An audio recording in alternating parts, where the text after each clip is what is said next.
What is it that I need to do right now, today, in order to be able to achieve a goal that may be 6 months, a year, 2 years in the future? Hey everyone, welcome back for another video. Before we jump into our video, could I ask you to do me a favor? 3 simple things. If you're really enjoying and getting value from the videos that I'm producing and releasing a couple of times a week here, could you do me a favor? Number 1, would you hit the subscribe button down below so that you can be informed whenever a new video is coming out? Number 2, if you like this particular video, give it a thumbs up, and also feel free to write a comment. I'd love to hear what your thoughts are, what you're learning from the videos that I'm producing, so that we have an opportunity to interact with one another. So with that, let's jump into today's video. And today's video is all about working your plan. I believe that this is video number 16 in a series where we've been progressively stepping through understanding what purpose is, finding and quantifying your purpose, defining the why behind your purpose, and then going down through that whole process to finally develop and quantify goals related to your purpose and develop a plan for achieving those goals, where we actually boil things down and try to answer the question, what is it that I need to do right now, today, in order to be able to achieve a goal that may be 6 months, a year, 2 years in the future? So now we're at a point where we need to start working our plan, and we need to face what many people sort of think is an ugly word, and that is execution. Because you can have the greatest plan in the world, but if all you do is create the plan and put it up on the bookshelf and it just sits there and gathers dust, you're not going to have any chance of achieving the goals that are in that plan. And so it's really, really important now that we look at execution, because the thing that we find is that developing a plan, especially the purpose end of things, is difficult. But once you have a plan in place and you're looking at execution, you realize that understanding what to do, i.e. having a plan, is pretty easy. How to do it is something completely different. And the challenges that we face, I think, are quantified by 2 words: discipline and consistency. Now, from my standpoint, here's the definition of those words. Discipline is getting yourself to do something that you know you need to do one time. Consistency is taking that one thing that you disciplined yourself to do and doing it over and over and over and over. And that, my friends, is what execution is all about. But here's the problem that we face. When we are trying to execute our plan and we're focusing on developing that discipline and consistency, our tendency is to say, I'm just going to bend my will and I am going to find a way to do this. And that's what happens. A good example of that is someone who is overweight and they're trying to lose weight. And it's just like, well, I am going to go to the gym. I know I don't like it. When I get up in the morning, I hate it. I don't want to do it, but I'm going to do it. When you take that kind of an approach, let me ask you something. How long does it last? Not very long. So we have to be in a position when we start executing our plan, we have to set ourselves up to win. And there is a process that I'm going to go through with you today on exactly how to do that. The first thing you need to do is to develop a weekly plan. So you have the plan of the goals and the tasks that need to be accomplished for the achievement of those goals. And if you've watched some of the prior videos, you know exactly how to do that. Perhaps you sat down and gone through that process. But now what we need to do is to develop a weekly plan. And here's what I recommend. Here's what I do every week.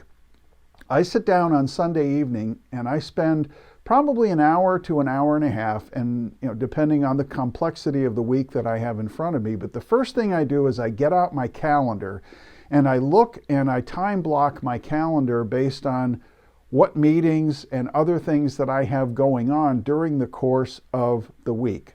So the way I look at things is, let's say Monday, my wife is going to be traveling for business, so she's going to be gone a good part of the day.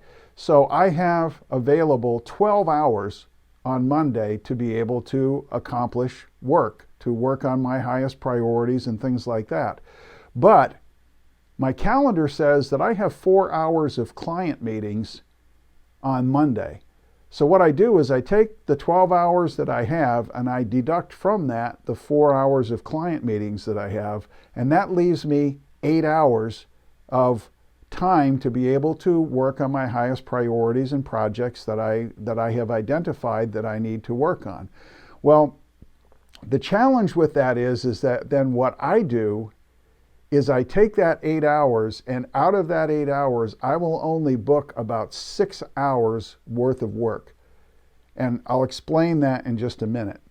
But then what I do is I take the 6 hours that I have and I start looking at the tasks and the priorities that I've assigned the tasks, and I try to get a rough estimate of how long each task is going to take.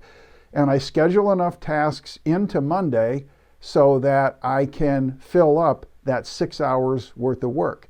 And then I do the same thing for Tuesday, Wednesday, Thursday, Friday. Look at my calendar, subtract the hours that I'm in meetings and where I have other obligations, maybe a doctor's visit or something like that. Figure out how many hours I have available, leave myself some slack in my schedule, and then schedule tasks based on how long I think it will take. Now, the reason, going back to Monday, where I had the 12 hours minus 4 hours of meetings, left me 8 hours, but I only scheduled 6 hours. I left myself 2 hours of slack in there, and I did that on purpose. Because guess what? As we go through our day, life happens.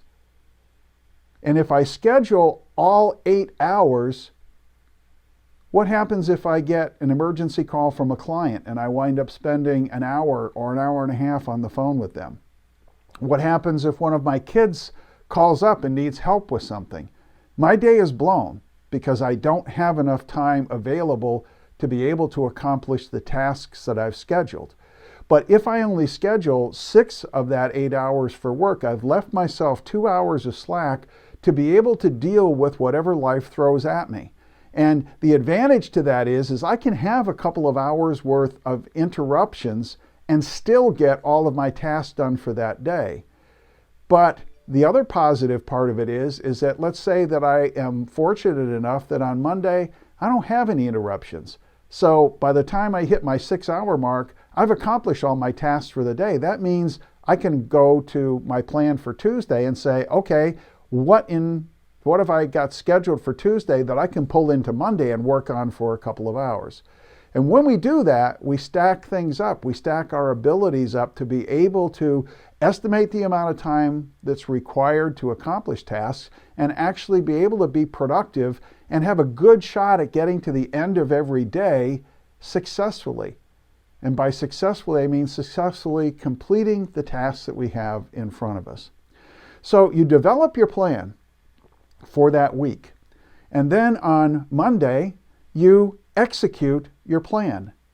And then you review, at the end of the day, you review each day. So at the end of every day, I spend 15, 20 minutes and I take a look and say, okay, what did I accomplish today? Did I accomplish everything that I wanted to? And if for any reason I couldn't, where does the task that I didn't get completed fit into the rest of my week? But I'm also looking at things like, well, what worked really, really well for me today? And maybe what didn't work so well. So I may need to make a few adjustments there. And the thing behind that is that I think there's two powerful things that we can learn. Number one is I have a snapshot at the end of every day about what I've accomplished and how it impacts everything else for the rest of my week. But because I've already planned out my week and at the end of every day I'm making minor adjustments about what I'm doing for the rest of the week, I sleep well at night because I don't wake up in the middle of the night thinking, oh my gosh, I forgot to do this, or oh my gosh, I've got this on the plate and I don't have time to get it done because I've already thought about it, I've already planned it, and so I can sleep well and I can wake up in the morning energized and knowing exactly what I need to do. And so what we do is we plan our week, we execute the plan, we review it at the end of every day, and then we repeat that process over and over and over and over. And when we do that, that's where we develop the discipline and consistency. So it's not so much about bending and forcing your will to be able to make things happen. It's about creating and employing a process that naturally helps you to execute and achieve. I hope you found this beneficial. God bless you. Go and have a wonderful day today. Live your life on purpose, and I'll talk to you again soon.